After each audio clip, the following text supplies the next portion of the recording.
like and subscribe.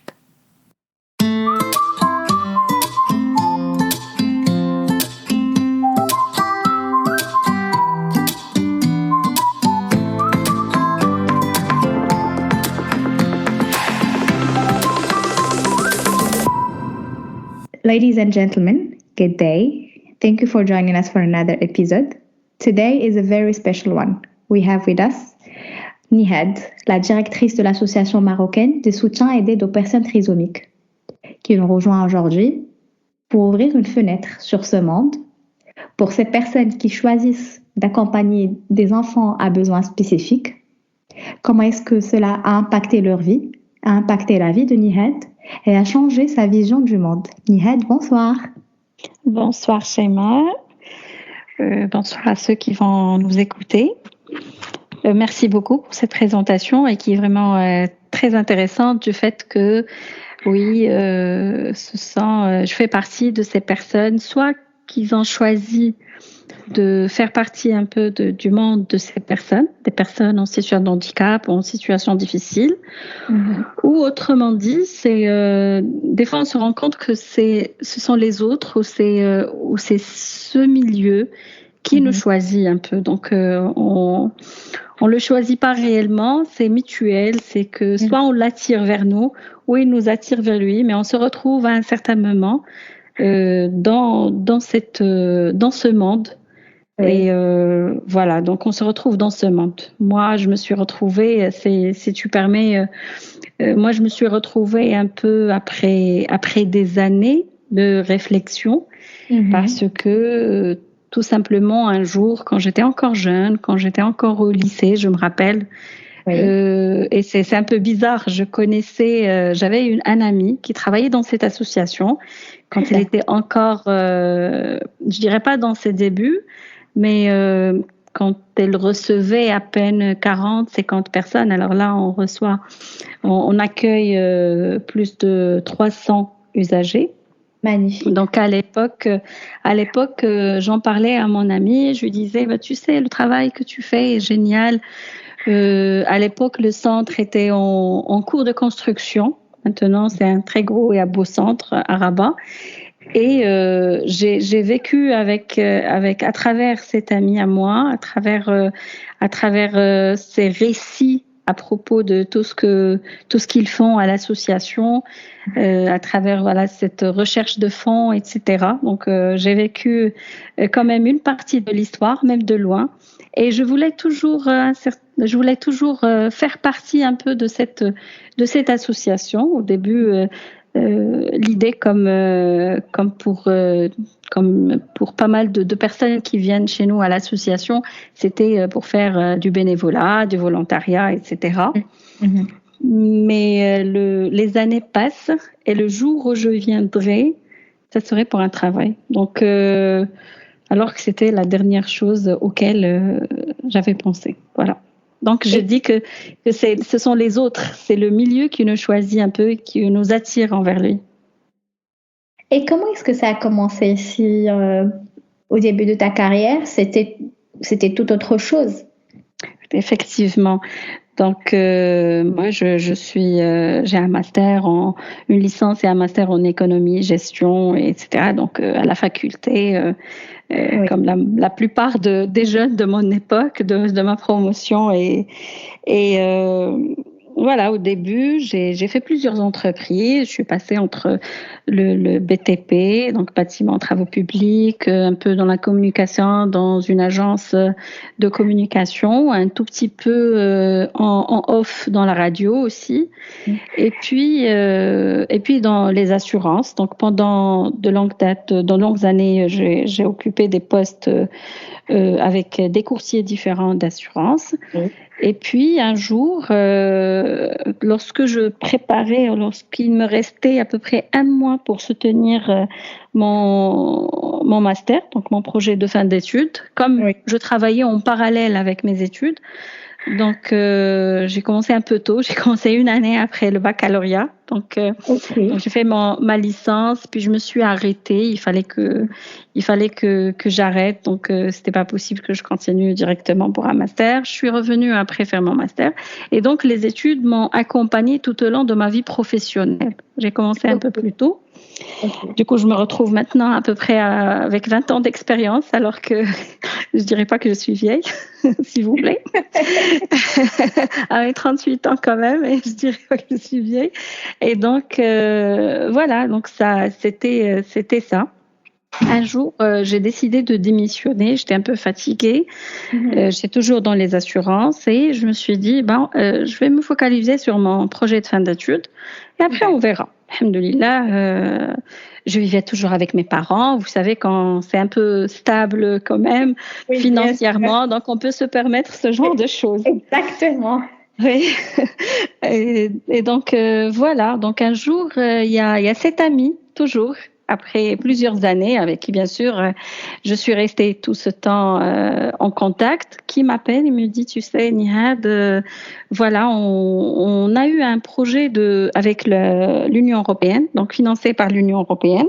Uh-huh. Et on est en train de chercher quelqu'un qui fera assistant de projet, mais surtout qui va s'occuper de tout ce qui est administratif et financier dans le cadre de ce projet.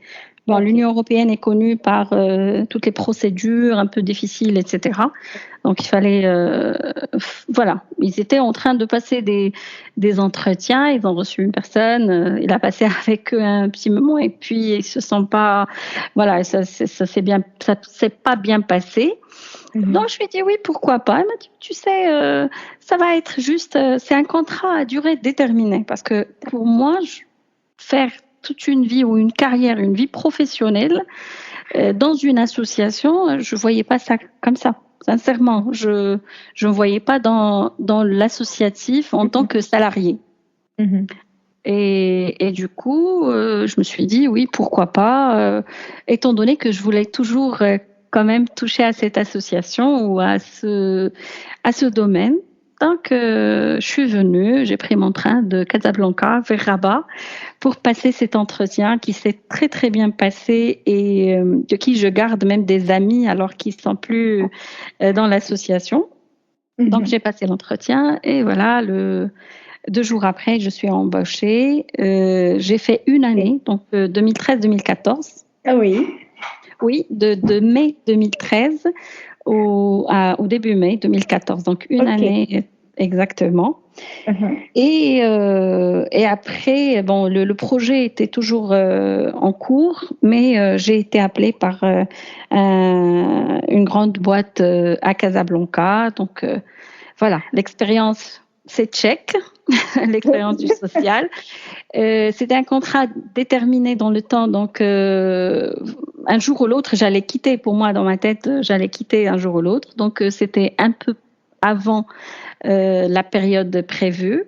Mais voilà, il fallait que je revienne à Casablanca, à côté de ma famille, un poste plus intéressant. Voilà, le reste, vous pouvez l'imaginer. Ouais. Et du coup, voilà, je suis partie. J'ai gardé contact, bien sûr, avec les personnes à l'association. Un jour, après 2 ans presque, oui, le téléphone sonne. Je sortais en pause déjeuner. Je me rappelle très très bien. Je sortais en pause déjeuner. J'étais exactement là. Tu en parles et voilà, j'en parle moi et je me rappelle très très bien cet appel. J'étais à côté de la poste taxi de Casablanca, la grande poste, Oui. parce que je travaillais à côté. Un numéro que je connais pas. Oui, bonjour, salam. Oui, c'est qui? Et on me dit, à l'époque, je suis Monsieur Mustafa et je suis le directeur de l'AMSAT. Je lui dis ravie, ça fait plaisir, etc., etc. Donc, toutes les civilités possibles. Et comme je gardais un contact avec l'ancienne chef de projet, qui était à l'époque la chef de projet du projet où j'étais, donc on a gardé contact, des fois on s'échangeait des informations sur le projet. Quand même, une année dans un projet, c'est beaucoup d'informations. Donc je gardais toujours, je gérais toujours bénévolement même la page du restaurant pédagogique que j'avais créé à l'époque.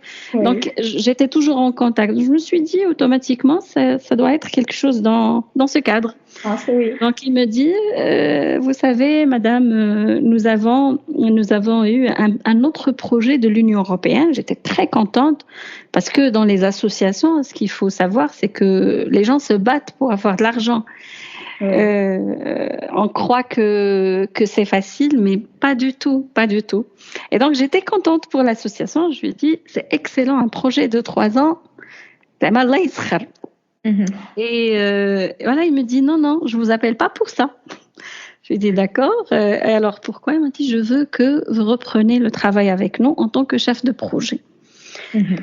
Alors que, automatiquement, c'était un an pour moi. Oui. Parce que j'étais quand même dans une holding très, très connue au Maroc. Et voilà, donc j'étais un peu, j'espérais, voilà, des postes, une carrière, etc., etc. Donc, je lui ai dit, non, vous savez, je ne peux pas être disponible pour ce poste. Merci beaucoup, etc. et tout. Je suis disponible, par contre, si vous voulez que j'accompagne la personne qui va le faire dans le volet financier, etc., etc. Et puis, donc, non, il m'a dit, non, on te veut, essaye, oui, ça fait après, on a arrêté cette discussion. Et je reçois plusieurs appels de la part de personnes que je connaissais à travers l'association et surtout d'une amie à moi, Alessandra, qui m'a beaucoup touchée, qui était partenaire à l'époque de l'ancien projet et qui devait être la nouvelle partenaire du projet et qui a beaucoup parlé en disant du bien sur mon travail. Donc, elle m'appelle le soir même et me dit, c'est impossible, essaye. Tu vois, quand c'est vraiment des personnes qui t'apprécient, donc bien moi, sûr. J'étais sûre de moi. Non, je vais pas le faire, etc. Et c'était tentant, mais en même temps, cette instabilité et la recherche d'une carrière, etc. Et le fait que je sois à Casablanca, à côté de la famille, et tout le reste, je venais de me marier aussi. Donc, tu vois, c'est toute une famille qui va changer. Pourtant, mon mari travaillait à Rabat à l'époque. Il était en train de chercher pour passer à Casablanca avec la même boîte. Donc, voilà. Donc, je me suis dit, non, je vais pas le faire. Et en rentrant, alors, je crois que c'est comment j'en parlais à ma famille, comment je racontais aussi à mon mari, et tout cet enthousiasme et tout ce que ma famille sentait sur place et même voilà, sentait depuis que je suis de retour de cette association et l'amour que je portais pour cette association, on m'a encouragée. Il y a mon mari qui m'avait dit pourquoi pas. C'est vrai que c'est un CDD aussi encore parce que généralement au niveau des associations c'est des projets déterminés dans le temps. Et donc il m'a dit oui, pourquoi pas, essaye. Et après ça ne peut être qu'un tremplin. Et donc voilà, un jour, 2 jours après ou 3 jours, je me rappelle plus. Je rappelle pour dire d'accord, je peux tenter. C'est quoi l'offre? Donc je m'ouvre pour l'offre déjà. Oui. Exactement, oui, parce qu'il faut pas se le cacher. Il y a, à la fin du mois, on paye des factures. Donc certes, exactement. Il y a beaucoup voilà, d'altruisme et tout, mais quand même, il faut savoir que les gens, ils doivent assurer un minimum. Bien sûr. Donc, je suis revenue à l'association et depuis, je passe d'un projet à un autre en tant que chef de projet.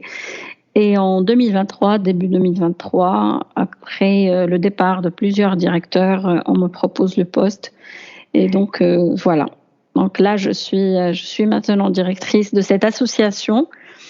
À cette association que en revenant en 2016, je croyais que ça va être pour 3 ans, pas plus. Oui. Et surtout, c'est cette idée parce que au Maroc, les gens ne savent pas que ici, c'est possible de faire carrière dans l'associatif. C'est possible de faire carrière, d'avoir un salaire à travers l'associatif parce que c'est quand même très, très structuré. Aujourd'hui, c'est très, très structuré. Tout à fait, tout à fait. C'est vrai qu'on y pensera. Moi, à l'époque, quand j'étais étudiante ou même après avoir occupé plusieurs postes, je n'aurais jamais cru que être dans le social peut, comme tu l'as dit, être déjà intéressant. Et deuxième chose, qu'on peut faire une carrière. Certes, c'est pas la même chose que le privé, mais ce qui est bien dans le social aussi. Et c'est d'ailleurs c'est pourquoi moi j'étais très contente de revenir et je parlais toujours qu'avec du bien, beaucoup de bonheur et de joie quand l'association venait à ma tête. Et je le dis toujours, c'est ce que je partage avec mes collègues, avec toutes les personnes qui travaillent un peu dans le domaine. En plus du salaire, c'est ce sourire, le sourire des gens, c'est les accomplissements, c'est les buts auxquels on arrive, c'est un peu Allah yarham el walidine des fois. Oui. C'est une satisfaction. Quand vous êtes dans la rue et vous faites ça, personne ne peut le nier. Quand tu fais du bien à l'extérieur avec une personne que tu connais pas, etc., ne serait-ce que l'aider pour porter quelque chose et traverser la route, ça te fait un bien énorme. Oui. Ça nous fait un bien énorme parce que on se dit on a fait quelque chose, une bonne action pour une personne, surtout sans qu'elle le demande.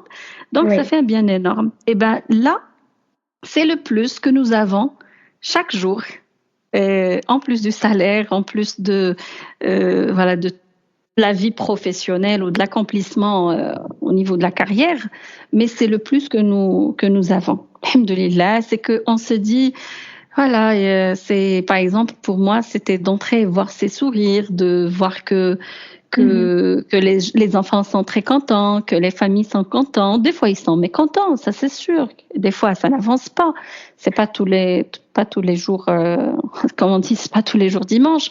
Mais, alhamdoulilah, il y a des choses qui arrivent. On voit que nous avons notre marque, on arrive à faire quelque chose, une action, une bonne action tous les jours. Et surtout, tu sais, Sheima, c'est avec l'âge, mais avec l'âge, on commence aussi à se demander, mais qu'est-ce qu'on fait pour ce pays? Oui. Au début, c'est qu'est-ce qu'on fait pour nos parents, pour qu'ils soient contents.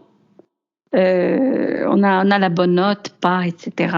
Pour qu'ils soient fiers de nous. Après, en même temps, et c'est ce qu'on essaie un peu d'élever nos enfants, c'est qu'est-ce qu'on a fait pour nous. Mais à un certain moment, on commence à se dire, oui, c'est ce qu'on a fait pour nous. Nous, c'est surtout ce qu'on gagne à la fin du mois. Mais qu'est-ce qu'on a fait pour la société? Oui. Et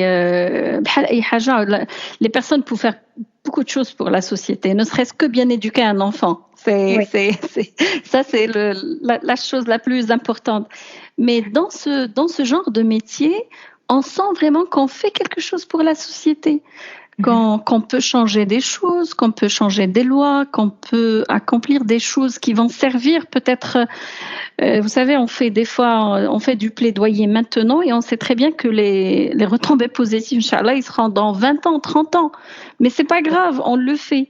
Et je crois que c'est ça un peu la maturité des personnes en général qui travaillent dans ce domaine. Ils sont dans ça. Et c'est ce qui fait que ils le font avec le sourire, ils le font avec le bon cœur, ils le font tout en étant contents et voilà. Quel est le plus grand apprentissage que tu as pu avoir en rejoignant cet univers, parce que c'est tout un monde pour moi? Alors, plusieurs apprentissages. La vérité, je ne sais pas quoi dire le plus grand, mais plusieurs apprentissages. Le premier, c'est que le monde n'est pas que ce que nous avons vécu enfant, des fois, parce que si on n'a pas, par exemple, moi je suis dans l'handicap, si on n'est pas touché par l'handicap, dans la famille, dans l'entourage, dans les amis, etc., on ne saura jamais que que ces personnes en tant que telles existent. Messi existe en tant que personne, mais de quoi il s'agit? On se pose jamais la question, mais c'est quoi l'handicap?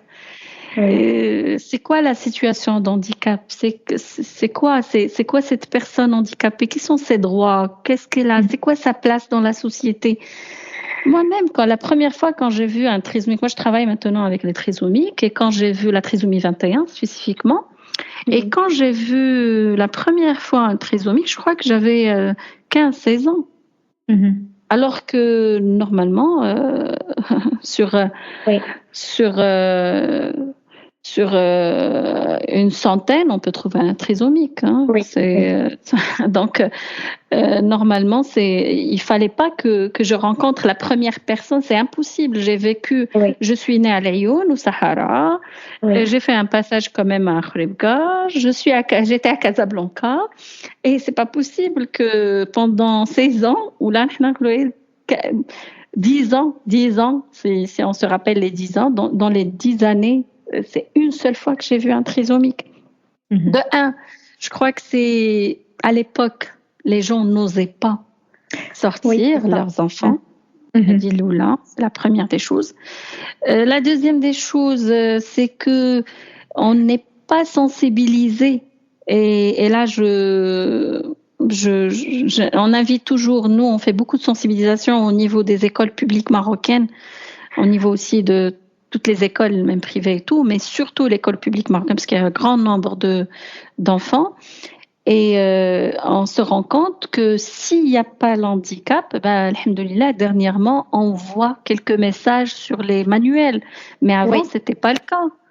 Alors, on ne connaissait même pas quels sont les types d'handicap et comment gérer cette relation, et qu'une personne en situation d'handicap, elle est comme nous, vraiment comme tout le monde, parce que tout le monde peut être à n'importe quel moment de sa vie ou même dans sa journée en situation d'handicap. Et j'appuie les gens qui ont beaucoup pensé à cette nouvelle appellation qui est la situation d'handicap, parce que ce n'est qu'une situation.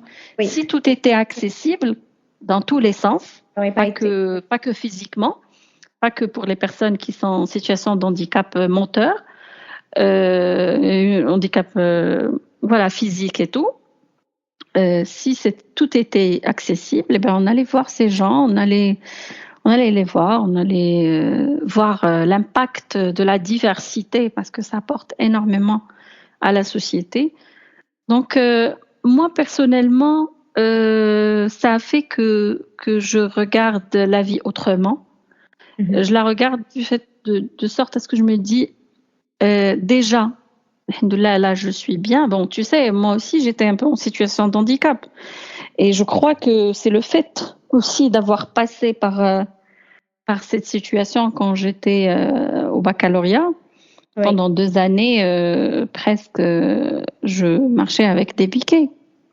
Et à l'époque, je me rappelle, le médecin m'avait dit, bon, tu vas perdre la sensibilité de la jambe gauche, et puis il se peut que la jambe droite aussi suit.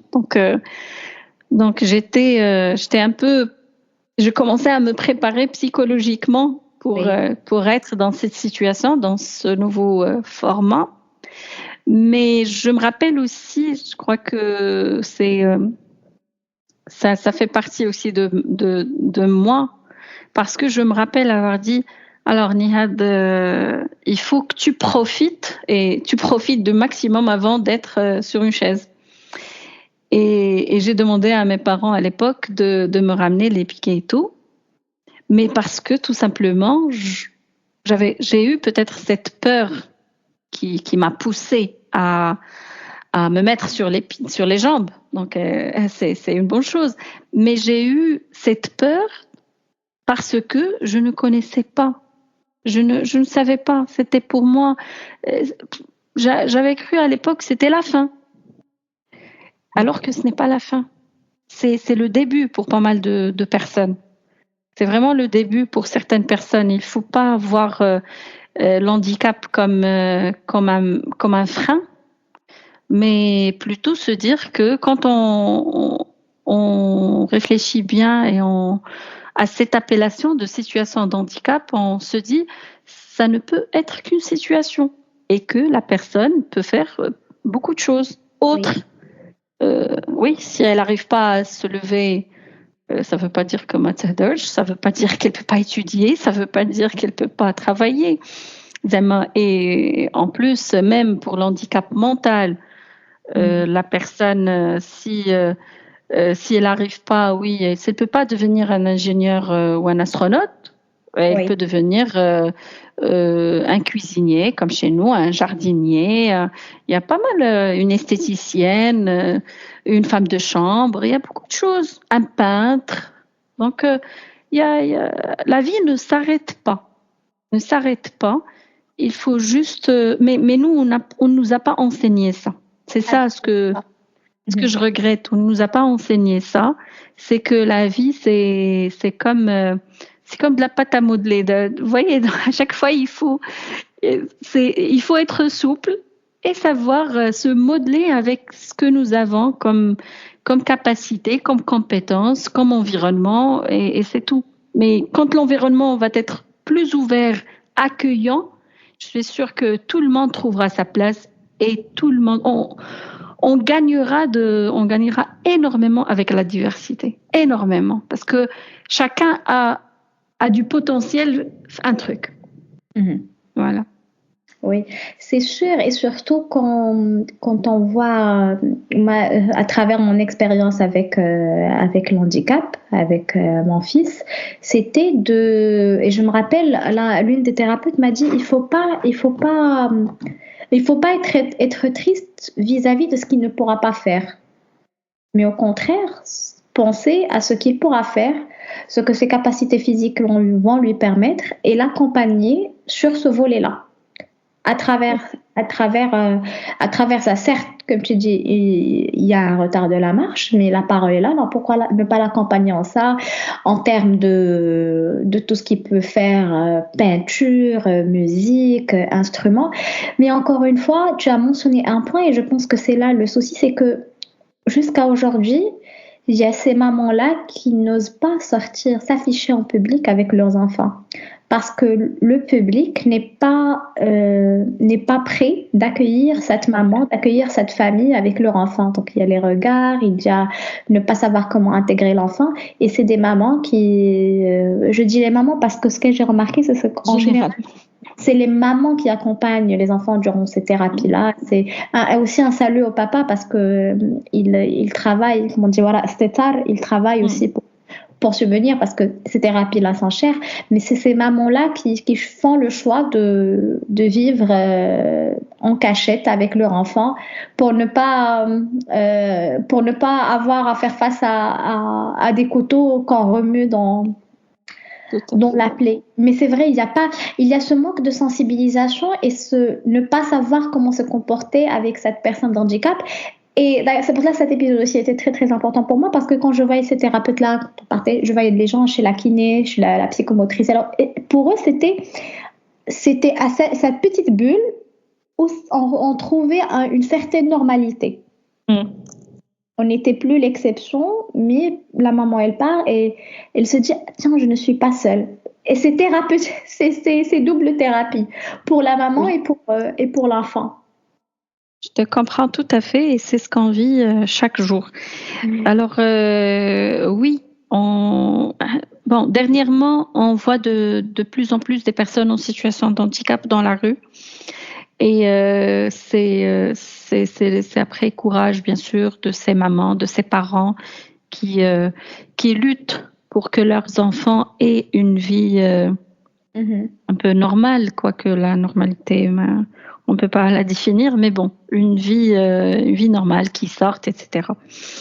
Et chaque personne, c'est une personne avant tout. Donc c'est pourquoi c'est une personne en situation de handicap. Donc c'est une personne lambda. Et oui, les mamans, je les salue comme tu viens de dire, parce que on les appelle nous les aidantes, les caregivers. Et on a constaté que vraiment les mamans, généralement, soit la maman ou la sœur, il y a les deux, soit la maman, la sœur, la grand-mère si il est toujours en bonne santé, Ce sont des personnes qui vont dédier leur vie à cette personne en situation de handicap. Malheureusement, des fois, parce que aussi la société et le tissu associatif et aussi les établissements de santé, etc., ne sont pas prêts pour soulager, parce qu'à l'étranger, ça, c'est pas le cas. Même les aidants arrivent à vivre une vie normale. Alors là, avec, je salue ces mamans et ces parents et ces familles, parce que comme on dit, l'handicap, c'est pas que chez la personne qui est en situation de handicap, mais c'est toute la famille étendue. Chacun jouera un rôle dans la vie de cette personne ou sera impacté par quelque chose. Déjà, la fratrie, nous, quand on les accueille à l'AMSAT, dans l'association, on fait beaucoup de travail d'accompagnement psychologique avec la maman dans un premier temps, vraiment parce que c'est l'élément qui est généralement plus en souffrance. Oui. Surtout quand il s'agit, dans notre cas, d'handicap mental dès la naissance, parce que toute la société jette ça sur la maman et c'est la maman la cause. Après vient le papa qui est soit il est présent mais derrière les coulisses, comme tu as dit, parce qu'il faut nourrir la famille, il faut être là, il faut nourrir toute une famille. Ou des fois malheureusement qui est soit dans le déni ou complètement, on a pas mal de cas de mamans qui sont séparées de leur mari, pas obligatoirement divorcées, mais que le mari quitte comme ça parce qu'il ne peut pas supporter. Donc, mais la maman, c'est rare quand elle quitte, elle va jamais quitter son enfant. Donc, ces aidantes, vraiment, c'est beaucoup de souffrance parce que à la fois les parents, leur difficulté, c'est que ils souffrent pour l'enfant, pour eux. S'ils ont d'autres enfants, pour les autres enfants, parce que aussi il faut accompagner, il faut faire son boulot de parent, et pour la société qui ne comprend rien de ça, parce que voilà, pour la société généralement. Et après, elle est là, elle fait son boulot, c'est pas la fin du monde. Ah ben non, une personne en situation de handicap, c'est H24, 7 jours sur 7. C'est pas tu dors et tu fais pas attention, c'est pas quand elle tombe bras malade, c'est pas la même chose. Il faut accompagner un peu partout. L'autonomie de ces personnes, elle est acquise difficilement. Tout dépend de comment c'est traité et qui est accompagné. Mais comme tu as dit, peut-être nous, ce qui rend justement les familles contentes de venir dans des lieux comme chez nous à l'association ou dans des lieux chez des thérapeutes ou autres, c'est ce sentiment que cette personne, elle est comme tout le monde. Oui. Et effectivement, par exemple, nous, il faut que tu viennes un jour nous rendre visite. Et ben, c'est tout simplement, c'est un enfant ou un jeune ou un adulte. On essaie au maximum d'être nous-mêmes. Et ce qui est génial, c'est qu'avec le temps, tu te rends pas compte que tu te comportes normalement. Tu commences tellement au début, tu te forces un peu parce que tu as peur d'être maladroit, tu as peur que les gens comprennent mal, tu as peur que tu en fais trop. Alors si, des fois, tu te dis, est-ce que même je peux faire des blagues dans ce sens ou pas? Alors que quand tu vis avec ces personnes, quand tu les côtoies tous les jours, moi j'ai vu des personnes, par exemple, malvoyants ou aveugles qui se font des blagues sur les malvoyants. Et ça rigole. Des trisomiques, moi j'en connais, j'ai quelqu'un en tête maintenant en racontant ça, qui se fait des blagues avec sa maman tout le temps sur les trisomiques quand il les voit à l'extérieur, alors que c'est lui un trisomique aussi.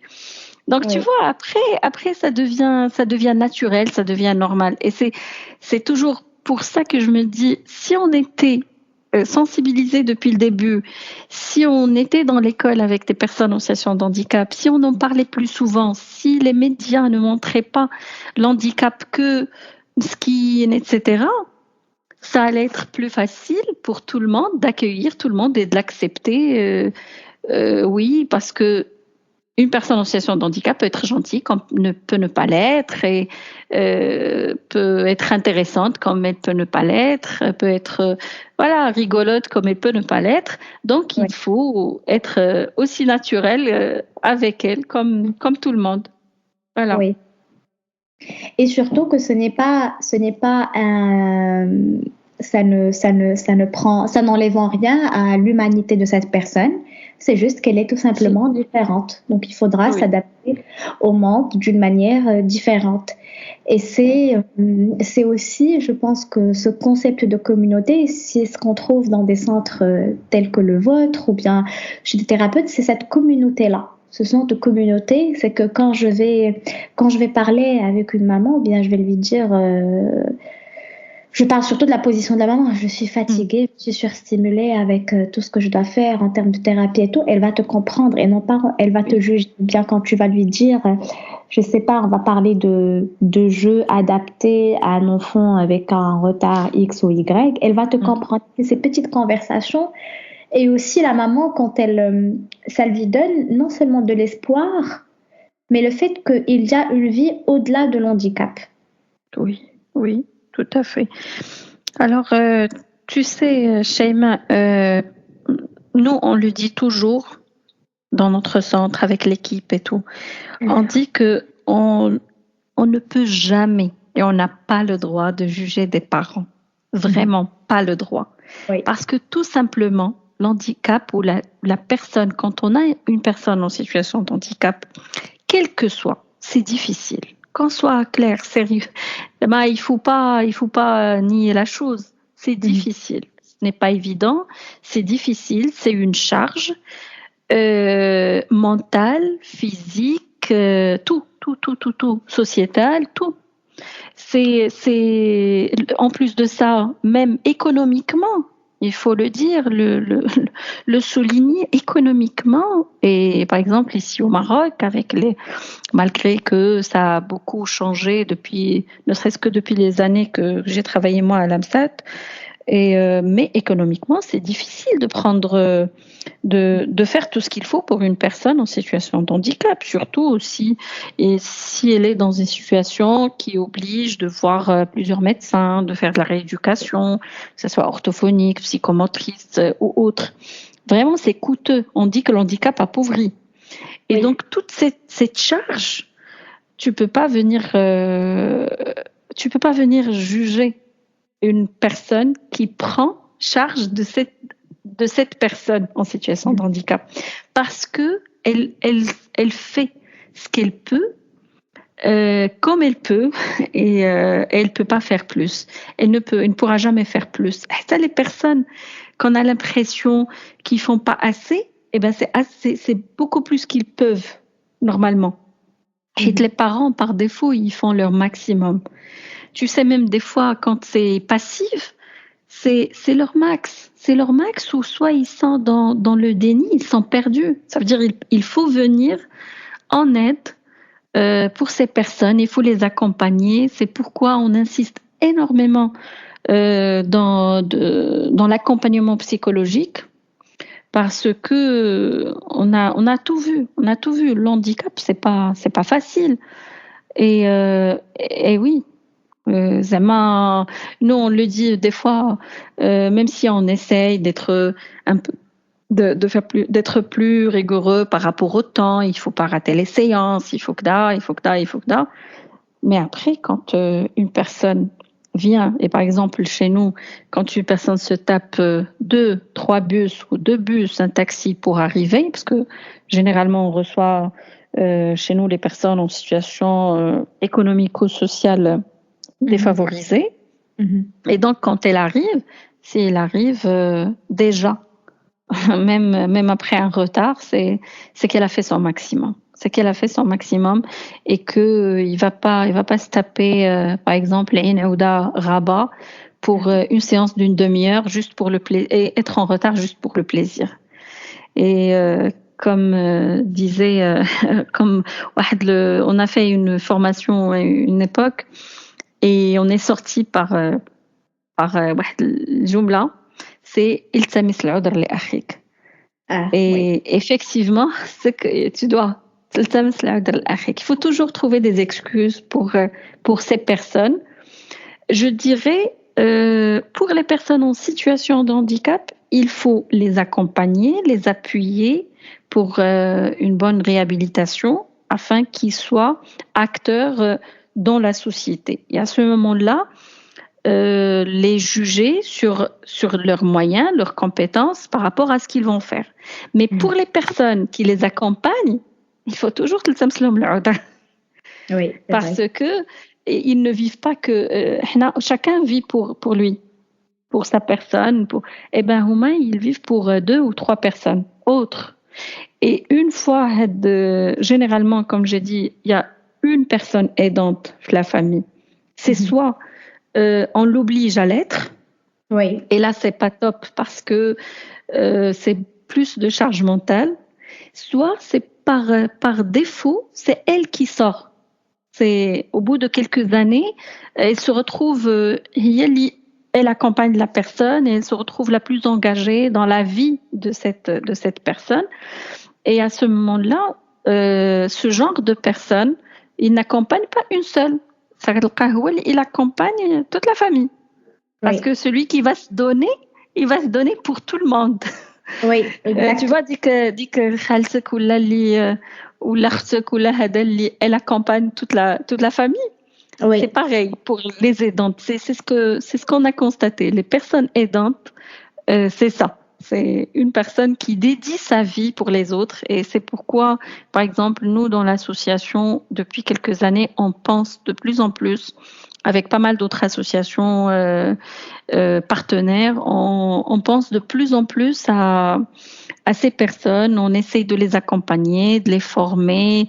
On a commencé à penser à la création des AGR, etc., pour leur dire que il y a une vie, malgré que vous vous êtes donné, que vous avez sacrifié toute votre vie ou une grande période de votre vie à ces personnes, eh bien, il y a une vie qui peut se créer à deux et qui peut être positive, rose et autre. Hein. Il n'y a pas que du mal. Et comme le disait votre thérapeute, oui, il faut voir le bon côté, ce que les gens peuvent faire et aller les accompagner dans ça. Parce que chacun réussira dans ce qu'il aime et dans ce qu'il peut. Et ce que la nature lui a donné comme possibilité. Oui, oui. Et c'est quoi la réussite après tout? Donc, il n'y a pas un modèle type qu'il faut absolument suivre. Nihad l'humain, Nihad la femme. Comment est-ce que cette expérience, ça t'a changé, a changé toi, ta vision sur la femme et sur la maternité, sur ta position en tant qu'être humain? Alors, tu sais, j'aurais bien aimé pouvoir te dire que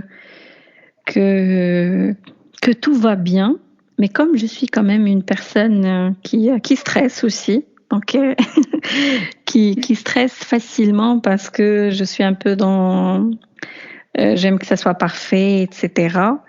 Mais donc ça, entre le travail et tout, en tant que femme. Mais ce que j'ai appris ou ce que ça a changé en moi, donc je dirais plus depuis que j'ai ma petite, donc depuis que j'ai Lilia, ça fait 5 ans, là depuis que je commençais à penser à tomber enceinte, la vérité.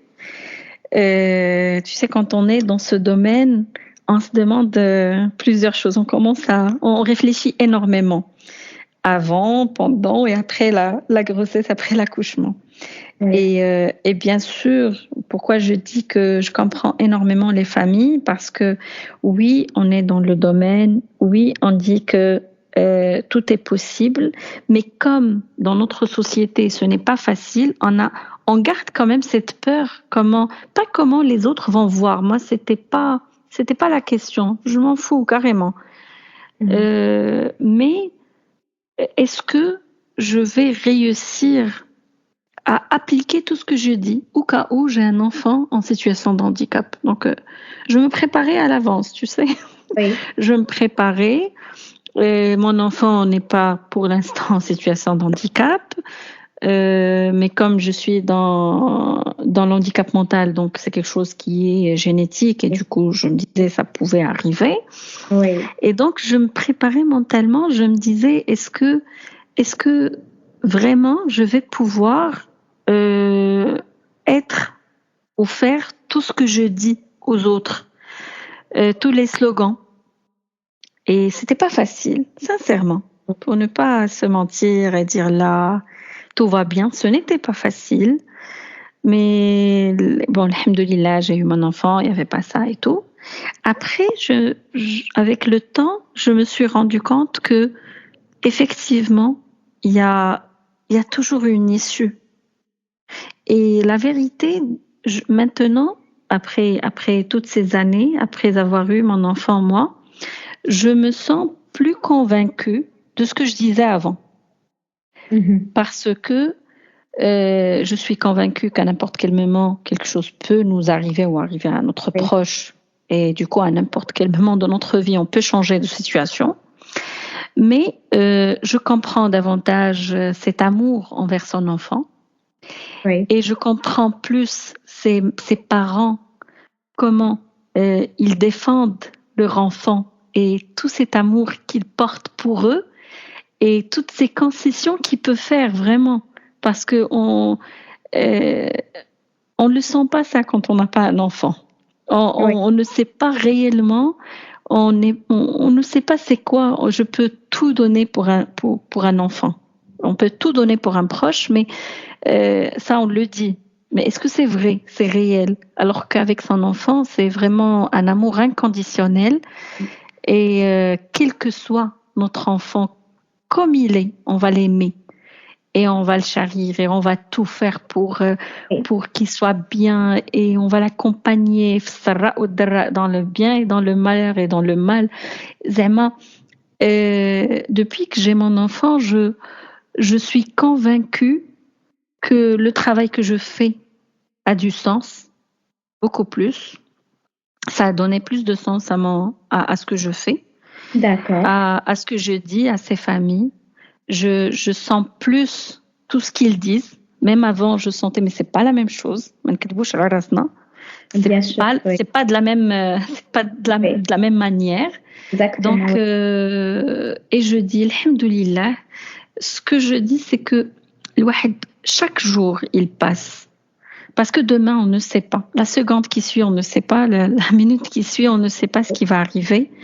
Donc, je suis convaincue maintenant, après avoir travaillé ces années, après avoir rencontré toutes ces personnes dans différents types de handicap, après avoir entendu ou écouté plusieurs histoires, je me dis, il doit être content pour ce qu'il est, l'instant T. Et puis, demain, on ne sait pas. Et chaque jour, il faut savoir tirer des bons moments, en rigoler et chercher le bon côté. Voilà, le bon côté.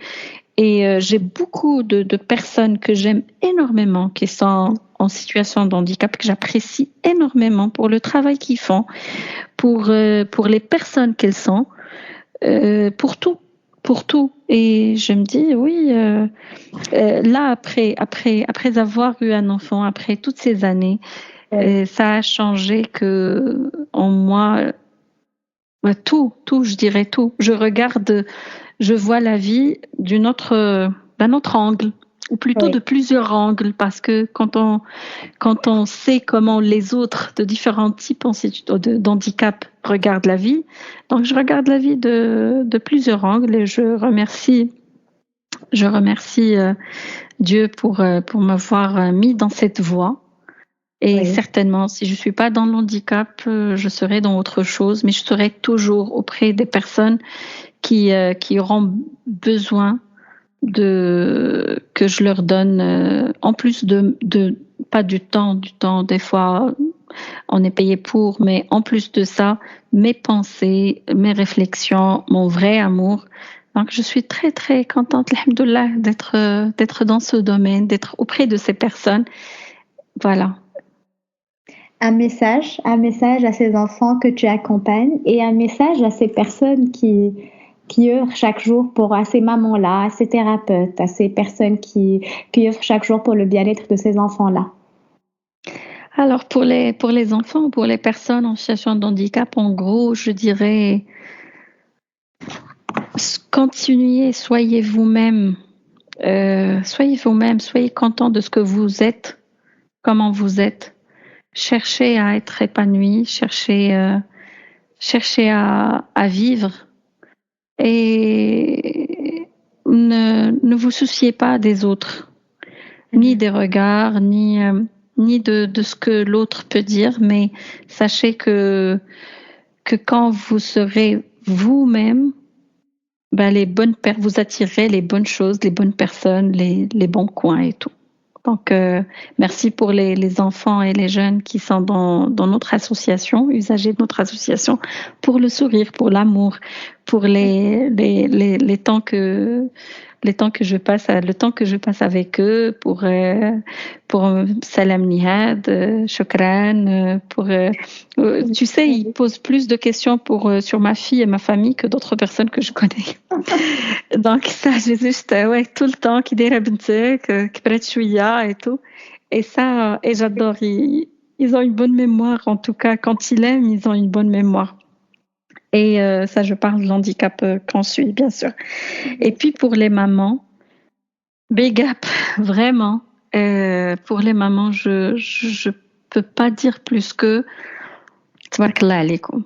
Tabarakallah alaikum. Et je le dirais بالعربية ديالتنا راه اللي كديروه راه توب واعر داكشي اللي كديرو ديجا سي بزاف vraiment. Tout ce qu'elles font c'est بزاف, c'est toujours بزاف. الله يعاونهم. C'est pas évident, mais راه ديجا اللي كدير باش ما كان الله يقدرهم les parents اللي كيديروا راه c'est déjà bien. Bravo عليهم. Oui. Et ces personnes-là qui font partie de ton équipe? Oh là là. Oh là là. Ouf. Alors, mon équipe, j'adore et je salue كل واحد بوحدته باسمه, en son nom vraiment, parce que ce sont des personnes qui sont portées par la cause. Vraiment, ils sont portés par la cause. Ils aiment ce qu'ils font. Ils aiment énormément ce qu'ils font. Moi, je suis très contente de faire partie de cette équipe que اللي كانوا فيها مشاو وكاين اللي بقى et tout. Je suis vraiment très très contente de faire partie de cette équipe parce que même si des fois on n'est pas d'accord sur pas mal de choses, on n'est pas d'accord sur des méthodes de faire, etc. Mais ça reste pour bien faire, pour mieux, pour aller dans l'excellence et l'efficience, etc. Mais ce que j'adore, moi, dans toutes les personnes, tous les membres de l'équipe, c'est que tout le monde croit effectivement en les compétences de ces personnes, en la possibilité, croit dans la possibilité d'arriver avec ces jeunes. Tu sais, moi, j'ai quelques membres de l'équipe avec qui je me bats parce que tellement ils oublient qu'ils sont avec l'handicap. Ils oublient. Ils veulent pas croire et ils se disent non. Il faut que ça soit, il faut même pas aller chercher les concepts, etc. Tu sais, à un certain moment, voilà, on est dans la conceptualisation, dans l'appel à l'ingénierie de formation et tout. Et ils me disent non, Nihad, il faut pas se casser la tête avec tout ça parce que pas besoin. Il suffit d'être naturel. Voilà, ça fait. Et c'est vrai que, bon, autour de la table de réunion, des fois, c'est chaud. Mais au fond, ça me fait plaisir parce que je sais que, voilà, c'est cet amour pour cette inclusion qui fait que les choses bougent et qui fait que ces familles sont contentes, qui fait que on arrive à des bons résultats avec les jeunes et qui fait que ces personnes, tout simplement, ils feront tout ce qu'il faut et plus pour ces personnes. Ou chérir ceux qu'on reçoit, mais toutes les personnes partout, là où ils les croisent. Donc, je les remercie énormément. que de faire partie de mon équipe et de m'avoir accepté aussi en Oui. tant que responsable voilà, de l'équipe. Nihad, si on veut Voilà. faire du bénévolat auprès de votre association ou bien aider, comment est-ce qu'on peut y accéder? Comment est-ce qu'on peut vous contacter? D'accord. Alors, merci beaucoup de m'avoir donné quand même la possibilité de parler de l'association. Donc, c'est AMSAT. Alors, pour nous aider, pour nous contacter, il suffit d'entrer, que ça soit dans notre page Facebook, Instagram, notre site. Donc, le site, c'est simple. Et il n'est pas mis à jour, malheureusement, mais il y a tous les coordonnées. Il y a même une possibilité de faire des dons, etc. Ou sinon, de se déplacer dans notre centre directement. Donc, c'est www.amsat, donc AMSAT.ma. Et nous sommes à Rabat, pas loin de la gare Rabat-Ville. Nous sommes à 13 rue Sanaa. Et toutes les personnes qui souhaitent nous apporter de l'aide, faire du vrai bénévolat, alors tout simplement, il suffit soit de passer sur place et déposer le CV avec une demande, soit d'envoyer par adresse mail. Donc, il y a info.amsat@gmail.com. Et voilà, il y a une autre adresse, mais que vous trouverez sur le site. Je ne me rappelle plus. Parfait. D'accord, c'est une nouvelle. Nihad, merci beaucoup pour cette conversation. On dédie cet épisode à ces personnes différentes, ces enfants-là, avec des dons uniques à eux, à ces mamans, ces papas, toutes ces familles, ces personnes qui œuvrent dans l'ombre, mais qui sont là, qui sont présentes. Merci beaucoup pour le magnifique travail que tu fais. C'est les gens comme toi qui nous redonnent espoir en quelque sorte en l'humanité. Je te fais plein de bisous et je te dis à très très bientôt. Merci beaucoup Nihad. Très bien. Merci à toi Shaima. Merci, au revoir. Like and subscribe.